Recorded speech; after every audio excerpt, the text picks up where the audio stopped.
WEVQ Littleton 91.9. And online at NHPR.org. From New Hampshire Public Radio, I'm Peter Biello, and this is the weekly New Hampshire News Roundup on the Exchange.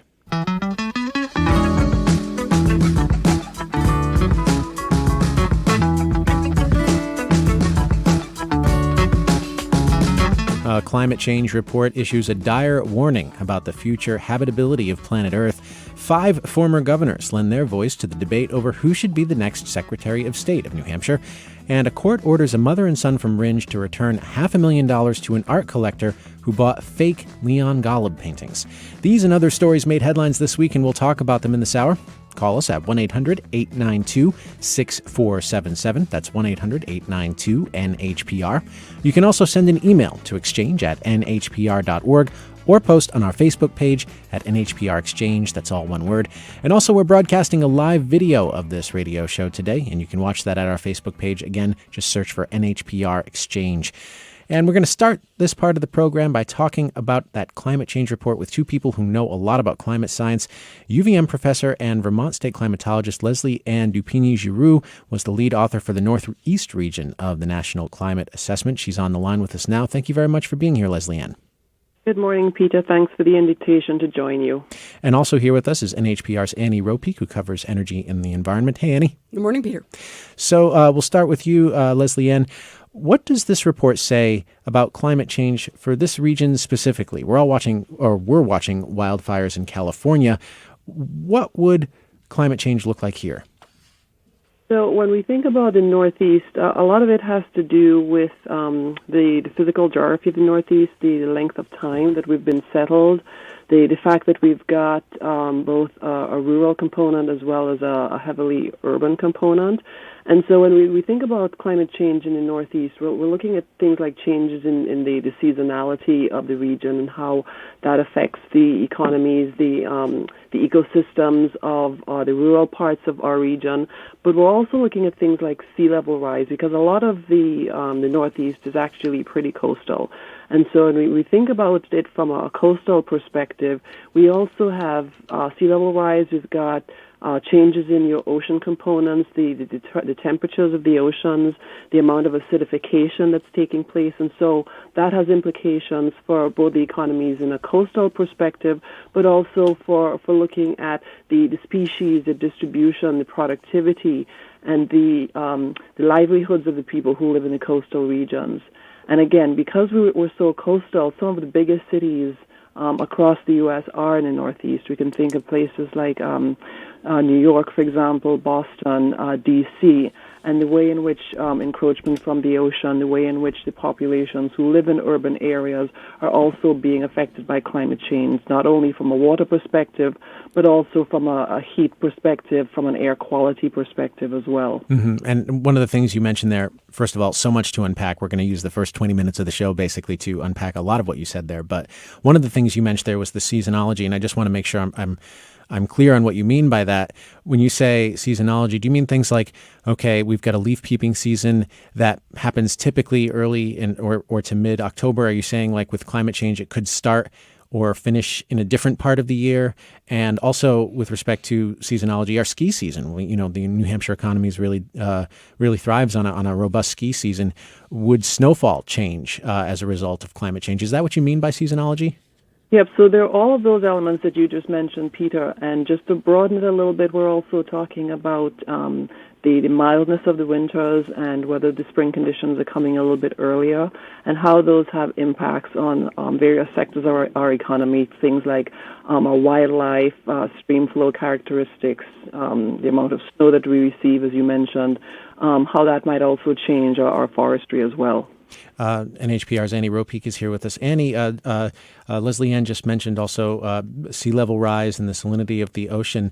In chatting with folks on the seacoast, this must be top of mind for some folks there. Yeah, absolutely. I mean, it's one of our most densely populated parts of the state. It's also got some of our oldest, most historic infrastructure and historic resources.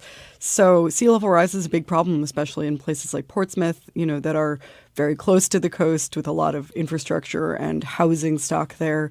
We're already seeing, higher king tides and nuisance flooding during high tides and full moons. I mean, routine things like that, to say nothing of storms. So full moons, there's routine flooding? A big full, literally like a supermoon or something like that, at the right time can cause a higher high tide than normal. We've seen that just in the past few months in places like Hampton Beach. You'll see the tide kind of come up into the neighborhoods a little bit more, and people are adapting to that, but that's going to become more frequent, more severe, and that's going to be affecting people's basements, their, sewer lines, their wells, their streets, their yards, just basic things like that. And it's something that towns are having to plan for. And we're seeing towns like Portsmouth starting that process. Obviously, it's a huge challenge, though, and we're really just at the beginning.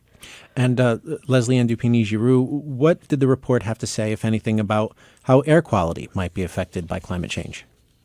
So air quality is one of those pieces that we're closely watching because it's still a little bit of an uncertainty and an unknown for us, but it's critically important.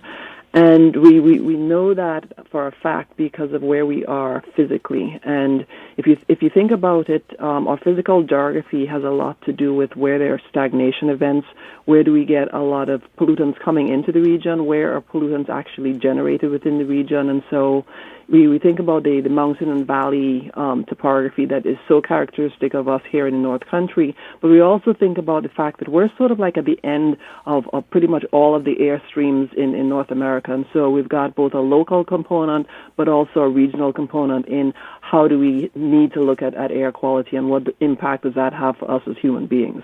Overall, what impacts on human health, other than the air quality implications, might climate change have? We can think about heat stress. We can think about water quality. We can think about how all of those can then impact various populations across the Northeast, various vulnerabilities. We can think about it from an outdoor perspective, an indoor air quality perspective. Folks who come to our region to perform seasonal work in different sectors like agriculture. So there's a whole range of impacts and populations that we need to keep in mind as we think about air quality and water quality and how climate change will affect those. Annie Ropeek. I'm just looking through the report here, and I mean, there's so many sort of small but inescapable aspects of this that this report highlights in even just the air pollution section, the health effects of air pollution. It says that climate change will lengthen and intensify pollen seasons in the U.S. It'll increase conditions that foster mold growth, like dampness and power outages that impair ventilation. We can all really imagine what that would be like just in the hotter summers and the wetter storms that we've seen in the past 10, 20 years or so. And the Northeast is a place that, since it is so seasonal, is really affected by those seasonal kinds of changes. We have our allergy season, and we have then our leaf peeping season, and we have nor'easter season and that kind of thing. And, you can imagine what it would be like if all of those were just amped up by like 1 or 2 levels at a minimum. And that it would be a big change. It would be noticeable, and it would change our lifestyle, even in a small way. And that's something that towns and communities are going to need to prepare to adapt to. What about the tick population and the diseases that come along with it? Will climate change have any impact at all on ticks? Yeah, so we're already seeing that the milder winters, and so the less snow cover and the timing of the snow cover affects how ticks are able to thrive and breed and multiply in the Northeast. And that's affected the sort of the Lyme-carrying ticks that bite humans, but it also especially has affected this other species of ticks that bite moose. And we've seen a noticeable die-off in our moose as a result of this explosion of ticks just because of the slight change in the temperature in the winters. And so I think the research suggests that at some point that's going to kind of level off, but it's going to mean that the moose population will level off at a much lower level than it's been able to thrive at in our cold climate and with protections we've afforded it in the past 50 years or so. And so ticks are definitely something we're going to need to worry about. Mm-hmm. This is the weekly New Hampshire News Roundup on the Exchange on NHPR. I'm Peter Biello. Give us a call now if you have questions about what appears in this climate change report. If you're concerned about a particular thing, give us a call, 1-800-892-6477, or send us an email, exchange@nhpr.org. Also, later in the program, we're going to be talking about the race for Secretary of State. What do you think about that? Should Bill Gardner get another term, or should the state give Colin Van Ostern a try? Again, our number, 1-800-892-6477. Professor Leslie Ann Dupini-Giroux, how should we think about climate change in terms of prevention, acceptance, adaptation? Is it an all of the above kind of strategy when it comes to thinking about climate change? Peter, I'd say it's definitely an all of the above strategy, because if you leave out one piece, you're going to be missing part of what we need to be thinking about and doing. And so Annie was giving some really awesome examples of adaptation across the North Country. And one of the other pieces in terms of looking at that is some of the leading work that we've been doing as a region in terms of mitigation. We can think about the Regional Greenhouse Gas Initiative, which is, that first mandatory market-based program that allows us to think about capping and reducing carbon dioxide emissions. We could also think about some of the more town level and local and regional level examples of adaptation, and we see a lot of those that were sort of listed in the report that come from places like the Port Authority of New York and New Jersey, and work that a lot of the indigenous peoples are doing across the region, including the St. Regis Mohawk tribe. Some of this stuff that's going on from the federal agencies in our region, like the Army Corps of Engineers. And so thinking about it has to be a whole strategy as we kind of move forward. What about the difference between urban areas and rural areas? You mentioned this earlier, and I wanted to dig deeper on that. How will the experiences of people in urban versus rural areas differ when it comes to climate change? So if we think about it, the Northeast is pretty interesting and unique in the way that the region settled, so that 88% of our population actually lives in urban areas, but then vast amounts of the actual land mass is in rural areas. And so we've got this interesting dichotomy between how the ecosystem services, the tourism, the recreation that plays out across the region will be affected. And so in our urban areas, Annie was giving some great examples of some of the flooding, the nuisance flooding, the way in which tidal flooding plays out in our coastal regions. But we also sort of needed to factor in the length of time that we've been settled. And so we've also have that infrastructure component, the transportation piece in there, and the fact that because we've been settled for so long, a lot of the iconic and historic parts of our region in terms of our cultural heritage are in our urban areas, and the way in which not only sea level rise but the aging infrastructure plays into how climate change will affect those urban areas. Annie Ropeek? Yeah, so one of the sections of this report I thought was really interesting, of the national level of the report, was about transportation, and it was actually a University of New Hampshire professor that led that part of the study, and I think we did an interview with her maybe today or yesterday. It was really interesting, but that the idea that increasing precipitation and storms and things that are not going to be necessarily deadly for us or completely, unmanageable will still have an impact on all aspects of our society. So imagine, you're a commuter that drives from Concord to Boston every day, or Nashua to Boston, or, you're someone who frequently takes the train or drives from Boston to New York. Imagine what I-95 is going to be like, if we have serious rainstorms, nor'easters, way more often. It has those daily impacts, and that kind of traffic spills over from places like Boston and Portland into New Hampshire, and it takes a toll on bridges, it takes a toll on culverts, on railroad lines and that kind of thing. And so that all costs money for towns to deal with, and it affects commuters, and it affects just how we live our lives. And I just think, the idea that we have existed for so long in this just really narrow space in the climate that we're able to adapt to and that is good for us to live in. There's a really small range in which humans have gotten used to thriving, and that range is going to shift. And so that's going to mean that our adaptations are going to need to change in ways that we maybe can't even imagine yet. So for people, this question occurs to me as we talk about, the flooding and disruptions to our daily lives. For people who are thinking of buying a property or moving somewhere, and really in practical terms, wanting to experience the least amount of disruption to their daily lives as a result of climate change.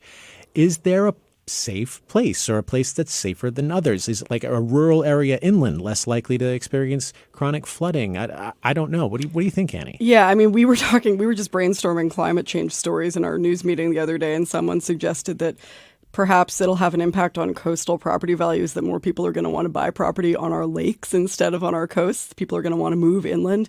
And, that's not even sort of an adaptation impact. It's just a sort of where does society spend its money and do its business kind of impact. And I think that the Northeast is somewhere where, maybe the impacts are not going to be quite so stark and terrifying as they can be out west or in like coastal Louisiana, coastal Florida, with fires and insane flooding. Flooding that you cannot stay. You have to move your entire community. We maybe won't see that here, at least in all parts of the Northeast, not maybe in New Hampshire, but we will see change and we'll see cultural shifts, people spending less time on the coast, more time inland, the ski season changing, the way that we hike changing. Everyone wears pants instead of shorts because of the ticks, that kind of thing. I mean, I think tick researchers would love to see that kind of change happening because that's a prevention change. But I think there will be safe spaces here, but we'll have to be sort of intentional about identifying those and protecting them from sort of that creeping change that can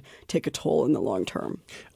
Professor Leslie-Ann Dupini-Giroux, this report was not a prescriptive thing. It didn't demand a particular change, but it is relevant to policy, and lawmakers can draw on this. I wanted to ask you about preventing things from getting worse. Is it possible to prevent climate change from worsening things for human beings here in the Northeast? So if we think about it from a preventive measure, that's where the mitigation comes in terms of reducing greenhouse gases. But also there's a piece about changes in land use, because when you make changes in either forestry or agriculture, whether you do clear cutting or logging or things like that, some of that also increases the amount of greenhouse gases in the atmosphere. And so from a preventative perspective, we would need to really think about all aspects of what are we doing to the land, atmosphere, vegetation, ocean perspective, so that we're not missing a piece of the puzzle when we do create certain policies. So yes, it was policy relevant, but not policy prescriptive. And I think there's a piece in the report for everybody who needs to actually use great information, great data in their models in terms of their daily planning, or maybe even 5 to 10 year horizon planning. And I know that a lot of agencies across Vermont, for example, state agencies across Vermont, for the last 5 or 10 years have actually been working climate change into their long-range planning. And so I think this is a great moment in time for them to be able to use a lot of the products and outcomes that were created for this fourth national climate assessment to assist in things like some of the things that Annie was talking about. How do you plan for changing culvert sizes, for example, in a way that will help them kind of move that discussion and planning forward? And what about the individual? If someone's listening and saying, geez, what can I do? What can I do? What can the individual do to mitigate or in the face of this problem? What can just a concerned citizen do? So a concerned citizen could probably be doing both a little bit of mitigation as well as adaptation, because if we don't adapt, then as Annie was saying, some of the cultural and societal pieces within which we've grown as a region in terms of our ability to sort of function and thrive will change. And so we need to continue to adapt, otherwise we'll be sort of outcompeted. But from a mitigative perspective, I think there are a lot of actions that could be done in terms of the personal choices that we make and how collectively those can sort of come together to make a larger whole. And same question to you, Annie Ropeek. What do you think? What can individuals do? I think you can sort of take stock of your own carbon footprint, knowing that, an individual's contribution kind of pales in comparison to the contribution of, say, a major corporation or the entire country or whatever it is. But even so, if you have the means to insulate your house better and use less energy, that'll save you money and it'll lower your carbon footprint. Great, do it. If you can recycle more, great, do it. It'll fill up landfills less, which produces less greenhouse gas. But, also be aware that there will be change that is already coming to your life. You maybe are seeing more rainstorms, or you really love to ski and it sucks for you that you can't go skiing as early in the year. You're like really dreading that, that change happening in the next few years. Prepare yourself for that. I mean, find a new hobby. I don't know. I mean, I know there's plenty of people in this office that are going to hate that I just said that. And it's not, there will still be snow here. There will still be skiing in the Northeast. Of course there will be. But it's not going to look exactly the same as it does now. We're already seeing the warming trend. The winters are changing in length and severity, and that's something we all need to just sort of emotionally prepare for. Well, thank you very much for preparing us for that, Annie. Really appreciate it. I do what I can. That's NHPR's Annie Ropeek, and thanks also to UVM professor and Vermont State climatologist Leslie Ann Dupigny-Giroux. She was the lead author for the Northeast region of the National Climate Assessment. But before I let you go, Leslie Ann, you did want to mention that there were some other local authors in this report that you'd like to give a shout out to. I did, Peter, and it is my great pleasure to have worked with Mary Stampone at the University of New Hampshire, Erin Lane and David Hollinger at the U.S. Northeast Climate Hub. And this report would not have been possible without them and the other 14 members of the team. And so a great shout out to them, and have a great day, Peter. Thank you very much. Lots of people put a lot of effort into writing this massive report. We'll link to it at NHPR.org. This is the weekly New Hampshire News Roundup. I'm Peter Biello, and still to come, the GOP has elected a new minority House leader. Dick Hinch received support from his fellow Republicans this week. How do you think the GOP should go about its business as the minority party in the next session? What advice would you have for Dick Hinch? Give us a call. The number is 1-800-892-6477. Email exchange@nhpr.org, or watch the live video of this radio broadcast at NHPR Exchange on Facebook. We'll be right back.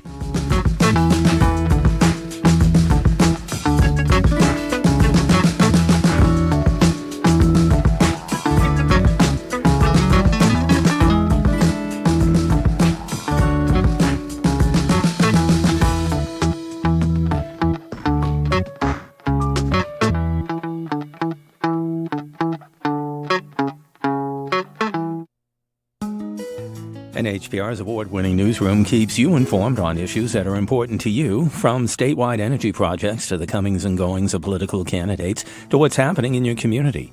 NHPR gives you the news you trust and the programs you love.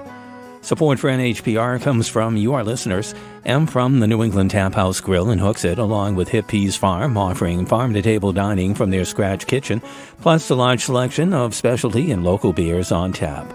And from the law firm of Raff Young and Pignatelli, serving the business and nonprofit community, national impact, uniquely New Hampshire, on the web at rafflaw.com. Clouding up for today, high temperatures in the upper 30s. It'll be mostly cloudy tonight, some clearing in the overnight with low temperatures in the low to mid-20s. Tomorrow, mostly sunny, high temperatures mid to upper 30s. And a mix of snow and rain Sunday morning, changing over to all rain in the afternoon. Sunday's highs upper 30s to lower 40s. This is NHPR. This is the weekly New Hampshire News Roundup on the Exchange on NHPR. I'm Peter Biello, here now in the studio with political reporter Paul Steinhauser and Dean Spiliotis, civic scholar in the School of Arts and Sciences at SNHU. Gentlemen, thank you very much for being here. Great to join you. Hey, Peter. When Paul's in the studio, we know it's time to talk politics, so we'll be talking. So we're definitely going to talk a lot about goings-on at the State House in Concord this week, as well as some federal things. And we'd love to have you, dear listener, call in, comment, ask questions. We've got some experts here to answer your questions if you've got them. The number is 1-800-892-6477. You can also send an email. The address is exchange@nhpr.org, or post on our Facebook page. Just search for NHPR Exchange. So the big political news this week has to be the race for Secretary of State. And the big development this week on that was that 5 former governors, 4 Republican and 1 Democrat, spoke out in favor of giving Bill Gardner another term as Secretary of State over challenger Colin Van Ostern. Paul, what was their argument? Their argument was that Colin Van Ostern is too political, that Bill Gardner is apolitical or non-political, and that the primary, our first in the nation primary status, which we've treasured for 100 years, could be at stake if Gardner is not reelected. This has become a national story, guys. I wrote recently this week for Fox News, Politico, Slate, you name the organization nationally, they're even writing about this. Why? Because Bill Gardner is a national figure nowadays. He's known as the chief guardian of our first in the nation primary, somebody that has been a real player in keeping that primary first. And that's why, it's getting a lot of buzz around the country. We're only one of 3 states in the U.S. where the Secretary of State is not picked by the governor or voted by the electorate. It is voted on by the legislature. So next week, all 424 new members of the legislature will vote. Well, let me ask you, Dean, about this oft-quoted thing of Bill Gardner being the guardian of the First in the Nation primary. What unique talents does Bill Gardner have as guardian of the First in the Nation primary that anybody else wouldn't have? Well, that's the question, and I've had some Democrats tell me that the idea that Colin Van Ostert is in some way going to jeopardize our first in the nation status, they don't believe that article. It is that argument. It is true, however, that periodically, it doesn't happen every election cycle, but periodically the New Hampshire primary comes under attack either from another state that wants to move up its primary to get more of the action, or sometimes one or both of the national party organizations decide that it's time to shake things up for a variety of reasons, and so there have been periodic challenges to our status in the First in the Nation primary. And Bill Gardner, and not just Gardner, there have been a number of other folks, Steve Dupree and others, certainly among the Republicans, have been very active in protecting our status as first in the nation. So it takes a lot of negotiation, a willingness to kind of call other states' bluffs when they say that they might move up. And Gardner has done a very good job of that. I've heard this argument a number of times that the first in the nation status may be jeopardized if he's not Secretary of State. I haven't really heard a compelling argument as to why that might be the case. I don't have any sense that Van Ostert has any interest in jeopardizing our status as first in the nation. For Democrats, this is really more an argument about the issues surrounding voter suppression, SB 3, HB 1264, the pieces of legislation that Gardner has tacitly supported, his participation in the Voter Integrity Commission, that sham Trump commission that I've talked about many times, some of the autocratic decisions on weather surrounding whether or not to have votes during snowstorms, et cetera. So there's a whole range of issues that Democrats are unhappy with Gardner about. This is not about the First in the Nation primary. Yes. That may be a useful argument for Republicans to make, but I have not heard a compelling argument about how, in what way Van Ostert or any other Secretary of State in the future, because obviously Gardner is not going to be doing this indefinitely, even if he wins again, how it would be jeopardized. It is a challenge to protect First in the Nation status, but it's in the interest of any Secretary of State to do that, and it's built into our Constitution. So for Democrats, this is not about First in the Nation. This is really about this set of other issues that they've become increasingly unhappy with Gardner. And Paul, I want to ask you about some of the things Dean has said. I mean, Dean was saying that Bill Gardner has tacitly supported things like SB 3 and other measures like how and whether to close polls in the event of adverse weather. How do those decisions square with the argument that Bill Gardner is apolitical? Because it seems like those are highly politically charged things that he has. That's the argument Democrats are making. So what do you think, Paul? How do those two things coexist? He testified in front of the legislature back in 2017 in support of SB 3, and this year in support of the other two bills, one of them HB 1264, which has now become law. And that's, again, those are the two major reasons why Democrats are furious with him. What he says two things. A, that's part of the job, is for the Secretary of State to offer an opinion on these kind of things, not to take sides, but offer an opinion. He also says and pushes back against the arguments that these are voter suppression bills by saying, look at the proof in the pudding is voter turnout. And he says this repeatedly. New Hampshire has some of the highest voter turnout in the nation. He points to our record turnout here in this month's election. And he points to how New Hampshire is one of the easiest states to vote. No provisional ballots, same-day registration, and so on. So those are his arguments. Here's the deal. Again, 424 people get to vote on this, nobody else. Most Democrats, it appears, are against him. There was a House House Democratic Caucus test vote 2 weeks ago overwhelmingly went for Van Osteren, but that was a non-binding vote, so they can change their minds next week. Republicans are mostly supporting Bill. Here's the problem for Gardner right now, though. There are a lot more Democrats now in this legislature than Republicans. The Democrats won back both chambers, and they have a huge advantage in the House and an advantage in the Senate as well. Secretary of State Bill Gardner spoke with you, Paul, this week about why he wants to serve another term for this upcoming election, which is the anniversary of the centennial of New Hampshire's first-in-the-nation presidential primary. Of the 10 primaries that I've done, I think if we do this one right and we have the appropriate celebration about it, that it just makes it stronger for whoever comes after this. And that's I would like to be the Secretary of State during this one. Kind of telling there. I spoke to him yesterday. That's down. It's on the front page of the Concord Monitor this morning. It's one of the first times he's gone that far, and kind of hinting. And I asked him just before that, I said, would this be your last term if you get reelected? And he said, it could. And he said, listen, my reason, I really want to be around for 2 more years because of this, because of the centennial. And he said, I won't have that reason 2 more years down the road. So you're right, Paul. That's the first time I've ever heard him even have a hint of that this is going to come to an end at some point. And this is going to be a close vote. A lot of people feel that Colin Van Osteren is that, even besides the other arguments, one of Van Osteren's arguments besides those is that he wants to modernize the office. I think a lot of people say maybe it is time for some new blood. Colin Van Osteren wasn't even alive in 1976 when Bill Gardner first won this seat. It's going to be an interesting vote. Again, that Democratic test vote was just that, a test vote. So this is all when the legislature meets, come next week. We'll see what happens. Could be close. Let's go to the phones. Listeners, if you'd like to call with a question or comment, 1-800-892-6477. And let's talk to Dave in Suncook. Dave, you're on the air. What's on your mind? Hi.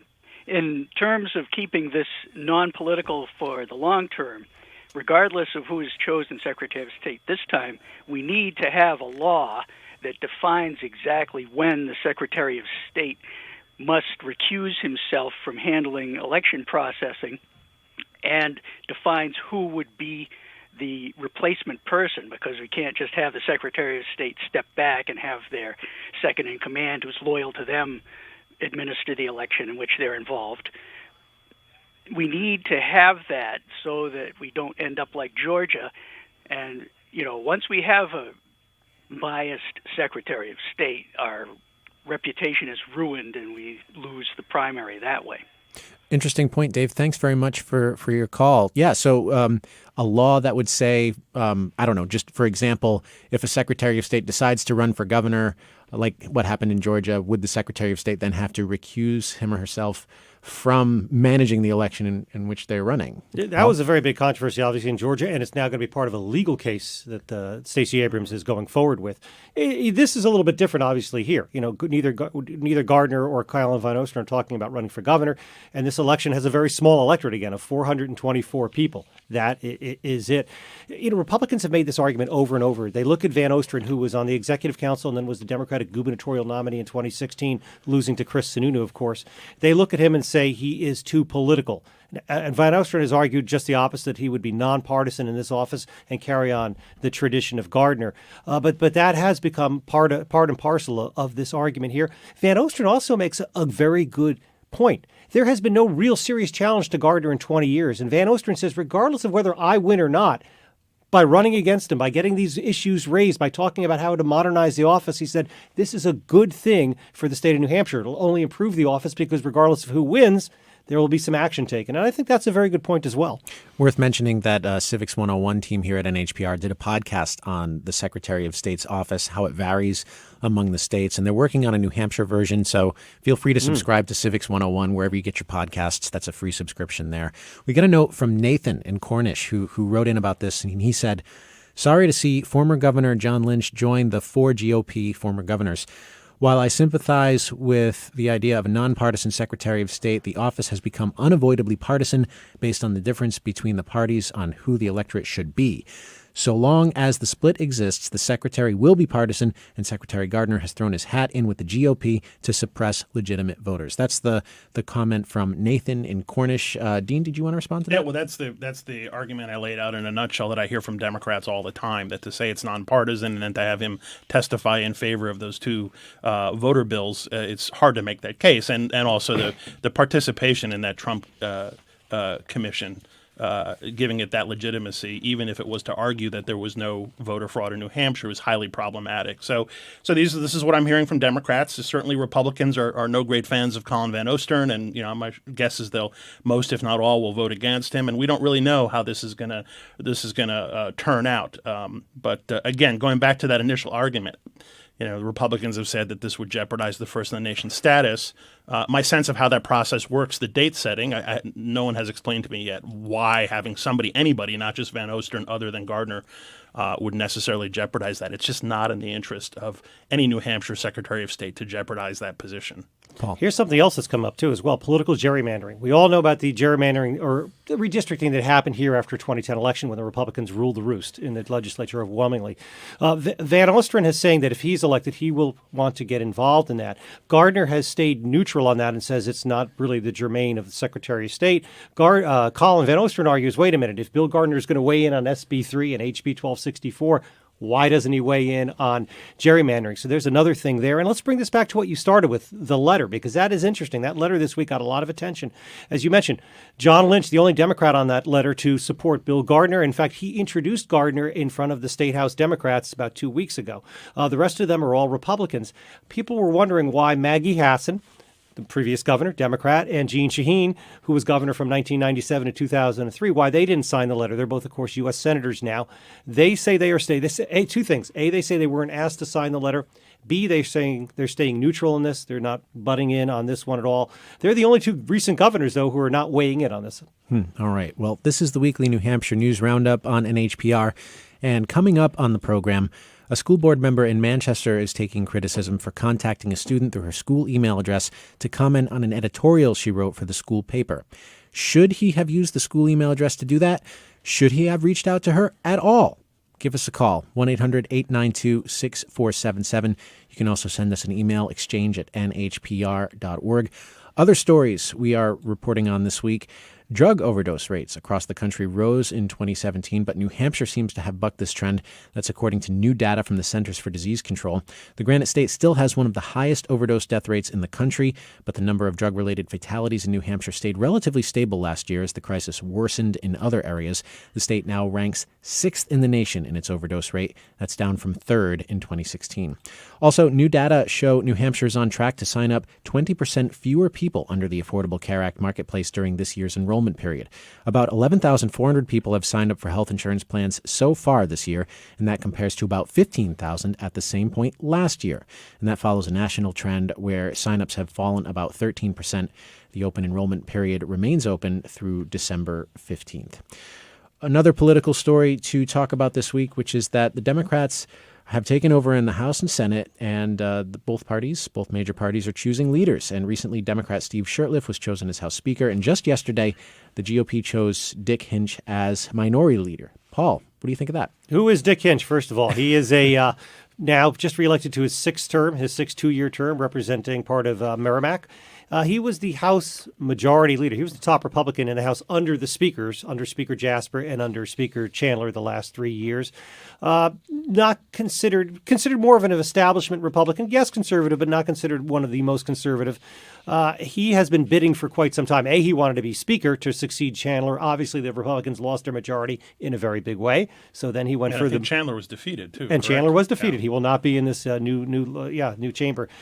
So it came down to 4 people running for Minority Leader. Hinch was the favorite and went to a second ballot where he slightly edged out Al Baldessero, the controversial and outspoken Republican conservative lawmaker from Londonderry, who's a big Donald Trump supporter as well. So Hinch will now, going forward, be the Minority Leader. It's going to be a pretty small minority. There are 167 members.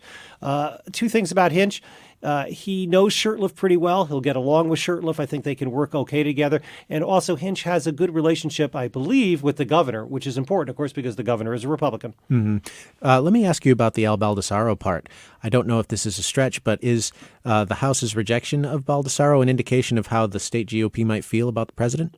No, I don't think so. I think actually on the flip side of this is that Baldessaro actually got more votes than some of us thought he would in this leadership battle because this Republican caucus now is much smaller and probably slightly more conservative than it was just a few weeks ago. Hinch only won by 9 votes on the second ballot, so it was a pretty close race. Yeah, Al Baldessaro is kind of almost a legendary Trump supporter at this point. He was highly visible with Trump in 2016 at even a number of rallies, both here in New Hampshire and nationally. He had been he's a veteran, and he'd been talked about as some sort of potential appointment related to Veterans Affairs in the Trump administration. So as Paul was saying, I don't know how much that would translate into the Republican caucus in the state house, but he's well known to people who follow the New Hampshire primary. What about Steve Shurtleff being chosen as House Speaker, Paul? What do you think? Does that say anything about how the Democrats may go about their business in the next session? Yeah, this vote, remember, it was a couple of weeks ago, the Democratic caucus had a choice between Shurtleff, who has been the Democratic leader of the House, in the minority now for 4 years, and before that he was a majority leader. So he's a known quantity. He was challenged by Rennie Cushing, a more progressive lawmaker who's been around a long time from Hampton in the Seacoast area. But Shurtleff overwhelmingly won that caucus vote, and we expect, unless there's some huge surprise, which we don't expect, that next week on Organization Day that he will be elected Speaker.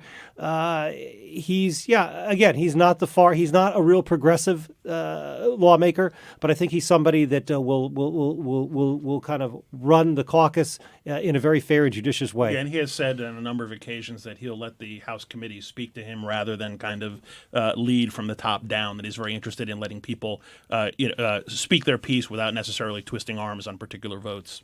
So while we're speaking about speakers, let's talk about Nancy Pelosi, because we learned that both Democrats, Congresswoman Annie Kuster and incoming Congressman Chris Pappas, will support her as Speaker of the House. Paul, is this a big surprise?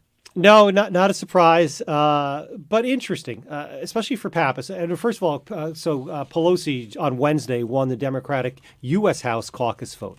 Overwhelmingly. There were only about 30 Democrats who voted against her. About 200 voted in favor of her. The full U.S. House of Representatives will vote for Speaker early in January when Congress convenes.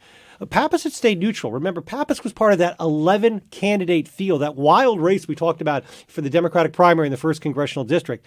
And most of those candidates were very progressive and also very much against Nancy Pelosi. He always stayed neutral. He never said one way. He never showed his cards. And even after the election, after the general election, he didn't say anything until this week. I understand why he's doing it. The writing was on the wall that Nancy Pelosi is going to be the next U.S. House Speaker. Chris Pappas wants to be on transportation, a good committee for him to be on. That'll help New Hampshire. He wants to be on armed services. If he had gone against Pelosi, that would have really hurt his chances. Now, he has a good chance of helping New Hampshire. What often happens is you get first-time members of Congress when they campaign. They may run. Perhaps they ran against selecting Pelosi as leader again. Then they get down to Washington and they see the reality of the Democratic caucus. Nancy Pelosi is very powerful. The Democratic caucus in the House is hierarchical. It's top-down. She has a lot of incentives and other types of penalties she can enact to get people to cooperate. And very quickly, you saw a number of people who said they would oppose her suddenly get on board, either because they were offered maybe some sort of committee assignment or legislative priority. The Speaker of the House controls a lot of the rules surrounding how business is done in the House. And, the reality is for freshman members of Congress, for Democrats, they're going to end up voting 93, 94, 95% of the time with the Speaker. That's just the nature of how the House works. And I think Pappas handled it reasonably well. He kind of laid back, got the lay of the land, and then, not surprisingly, agreed to support her. This is the weekly New Hampshire News Roundup on the Exchange on NHPR. Speaking with our guests today about the week's news, and still to come, the Manchester Police Department is seriously considering adopting the use of body cameras. How might that change the way police in Manchester do their jobs? The number is 1-800-892-6477. Email exchange@nhpr.org. or post on our Facebook page at NHPR Exchange. We're also going to talk about that art forgery case, Leon Golub paintings that turned out to be fake, according to the court. We'll dive into the details in just a moment. We'll be right back.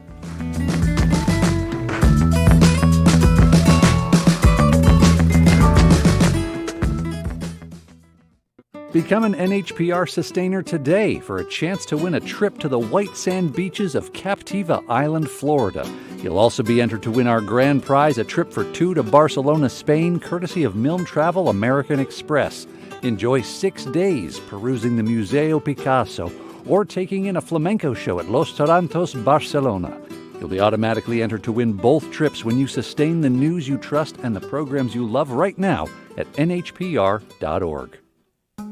Support for NHPR comes from you, our listeners, and from the Majestic Theater presenting It's a Wonderful Life, the musical, December 7th through the 9th at the Dairy Opera House.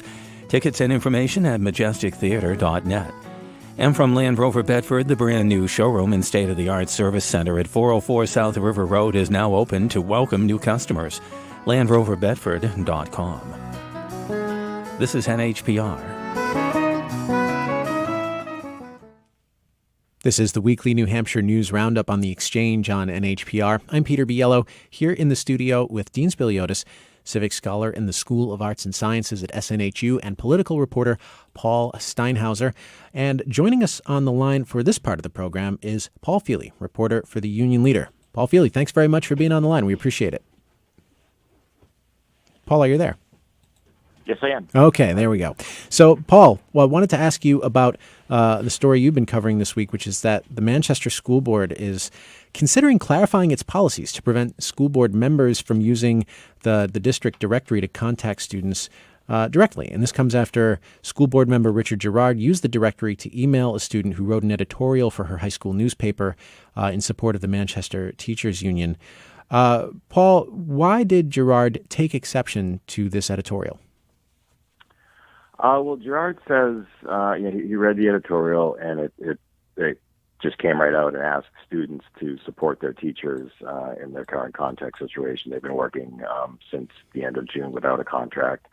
And I think he took exception he wasn't quite upset, but there were some misconceptions, he thought, in the column that the student wrote, and some more recent developments that she might not be aware of as a member of the student newspaper, rather than someone who might be on an email list where he distributes information to other media organizations. So he sent her an email, kind of just bringing up the topic that I just wanted to bring up some clarifications about what you had in your column, and then there was a press release, the same press release that myself and some other local journalists received from him.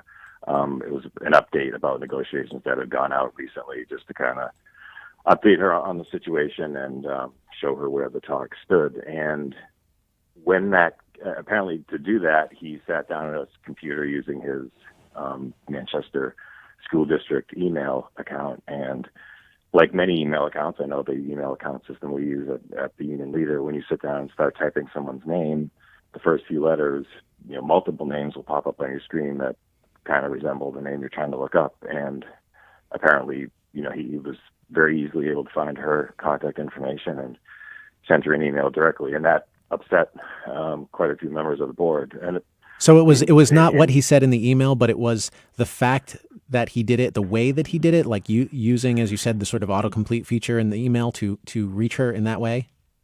Yes, and even the very first night when the topic was discussed, some members of the board were very clear that the fact that and one of them even used the word creepy, but the fact that he would sit down and look up how to reach out to a student on his own is what concerned them. And the mayor, Joyce Craig, has since said that she was completely unaware that was even possible for school board members to do at the time. And the district is going to sit down and at an upcoming committee meeting and look at their policies and see how they can handle situations like that in the future. This discussion about Gerard's use of the email, right or wrong, he has described as kind of a political hit. Why might people be politically motivated to make something of this email? Well, Gerard is a strong conservative voice in the city. He's also the chair of the negotiations committee with the teachers union. So I guess if anyone's upset with the lack of movement on that topic, we're now heading into December and there's still no new deal. they may feel that he's an easy target, especially on a matter like this, reaching out to a student, whether you believe it's inappropriate or not.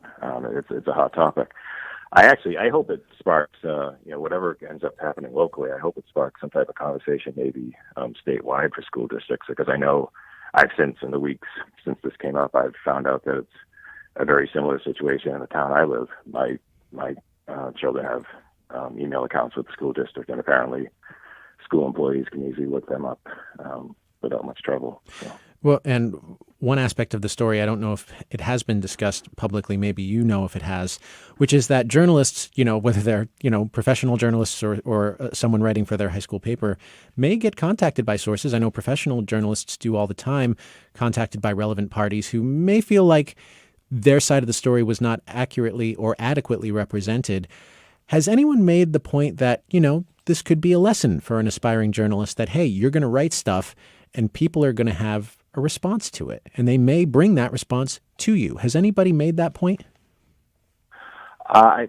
Some supporters, at least on social media posts that I've seen, have said that about this situation. It's time to. I think one comment that I read was it's time to grow up a little bit. But there's an interesting part of it that I just recently found out within the last day or two, that for the student newspaper that the student writes for, the Little Green, there's an email account, I believe, just for the newspaper, a general email account. And, perhaps it might have been more appropriate to contact the student through that rather than a personal email provided by the school district.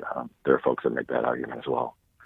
Paul, there's another story that came out of Manchester this week. I'm hoping you can comment on. The city's police department is seriously considering adopting body cameras. The police chief, Carlo Capano, made that announcement before aldermen recently, just days after a video was posted on social media showing an arrest. What does that video show? Oh, that video showed Manchester police outside a restaurant, a country music bar in downtown Manchester called Bonfire, and it appears to show officers, putting some individuals on the ground in the process of making an arrest.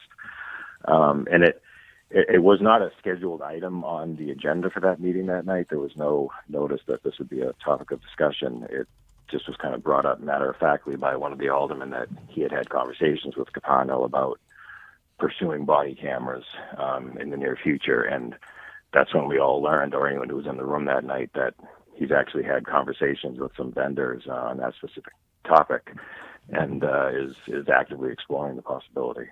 Money obviously is a key factor. I think he said the range for cameras for the vendors he had talked to was somewhere between $200,000 and $900,000 for the top of the line model. Right, and I think they were leaning towards the top of the line.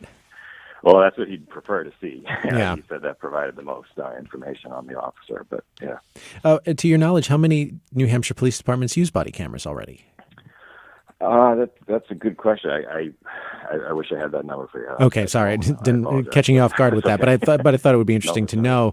So, well, Paul, I appreciate you taking the time to sort of update us on these stories. It's really great of you. Thanks. No, thank you for having me. That's Paul Feely, reporter for the Union Leader. Listeners, we've still got some time. If you have questions or comments about the week's news, give us a call, 1-800-892-6477. We've still got political reporter Paul Steinhauser here, as well as Dean Spiliotis of SNHU. And guys, I wanted to talk to you about this story that NHPR's Todd Bookman has been covering. This is the one about the Leon Golub paintings. Supposedly, they were Leon Golub paintings when Andrew Hall bought them from Lorton Gascard and Nicholas Gascard. But apparently in court this week, a jury said, well, we believe the experts who say these aren't really Leon Golub paintings. Dean, what do you think of this? Yeah, this is really interesting. This is a prominent art collector, I think from Vermont, who had bought a number of these Leon Golub paintings, and they're very interesting. If you check them out on the web, some of them are actually quite disturbing. They're scenes of torture and police brutality and stuff. But everybody has to each his own or her own. When it comes to art, yeah, everybody's got their own taste. But in any event, he purchased a significant number number of these paintings and was preparing to have an exhibition of his paintings, and they were unable to track down the provenance of a number of them. And it turns out that the ones that they couldn't track down matched up with this batch of paintings that he had bought from I think it's a mother and a son, and the mother is an art professor and a painter, and so this is all kind of unraveled, and there's a question about whether she painted them, and the son kind of made up the names and the dates that he said he found. They were sort of found objects, etc. And so so far experts have suggested that these are frauds. But we'll see where the jury ends up. We're talking about $500,000 invested in these paintings. Yeah, and as we speak on Friday morning, the latest from NHPR's Todd Bookman is that we're not sure if there's going to be an appeal of this decision. So maybe that's coming. I don't know. Check NHPR.org for updates. I'm sure Todd Bookman is going to be on top of this. One of the questions I had for Todd when we were speaking about this was, all right, you're about to drop $500,000 on stuff that is supposed to be one of a kind, right? Or at least 17 paintings that no one else has.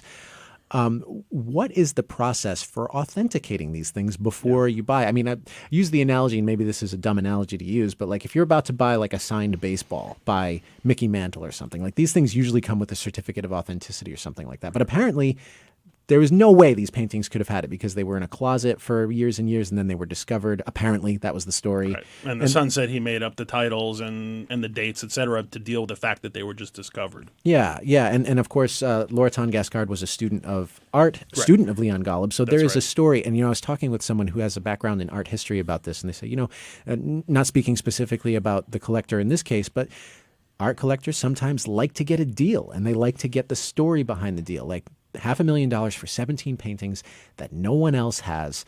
Wow, what a story to tell people when you say, hey, look at this wall of Leon Golub paintings that I have. This is where they came from. They came from a student of Leon Golub's. No one's ever seen these before. Isn't that amazing? That is a cool story, but there's always a risk. Yeah, and okay. Well, before we leave off, I want to ask you both about what you might be covering next week. Paul, apparently we've got some potential 2020 candidates coming. We do. This weekend, we've got Tulsi Gabbard. She is a four-term, just reelected to a fourth term, representing Hawaii's 2nd Congressional District. She's also somebody we're considering as a potential 2020 Democratic presidential contender. She was the first Hindu in Congress, a 37-year-old Iraq War vet. She's got 2 events here in New Hampshire, one in Concord with the Rights and Democracy Group, and then she's also going to be in Exeter on Sunday, meeting with the Rockingham Democrats. And again, it's part of that parade of potential presidential contenders. It's coming our way. The following weekend, of course, we're going to have Cory Booker, the the high-profile New Jersey senator, who's also very seriously thinking of running for president. And then, of course, next week as well, we got Organization Day. We've been talking about that. That's Wednesday, December 5th. That's when the full House and Senate, the state Senate and state House, they get sworn in. That's when we'll have the formal vote for Speaker, which we think will go to Steve Shurtleff, and we'll have that big, much anticipated Secretary of State vote. Oh boy. Okay. Well, big week for you, Paul. What do you think, Dean? What's next week? Paul's right on the dot there. It's going to be about this the organization and the Secretary of State choice, and there's a continued stream of presidential candidates. One interesting thing I've seen over the years is that regardless of how serious you are about actually running, the act of making trips to Iowa, New Hampshire, South Carolina gets you a lot of visibility. So even if you end up not pulling the trigger in the end on an actual campaign, we're going to see a lot of people traveling around the country because it buys you visibility and it gets you some really useful media attention. So who knows what the final list of candidates is going to look like, but we're going to have a couple more up here any day now. Well, Dean Spiliotis and Paul Steinhauser, thanks very much for being here today. Really appreciate it. Thank you, Peter. Always Thanks, fun. Peter. Paul Steinhauser, of course, political reporter, Dean Spiliotis of SNHU. That's it for today, but remember, the conversation continues online on Facebook and at NHPR.org. We've got links to the stories there. The Exchange is a production of New Hampshire Public Radio. The engineer is Dan Colgan. Our senior producer is Ellen Grimm, and our producers are Jessica Hunt and Christina Phillips, and our theme music was composed by Bob Lord. I'm Peter Biello. Thank you very much for listening, and have a great weekend.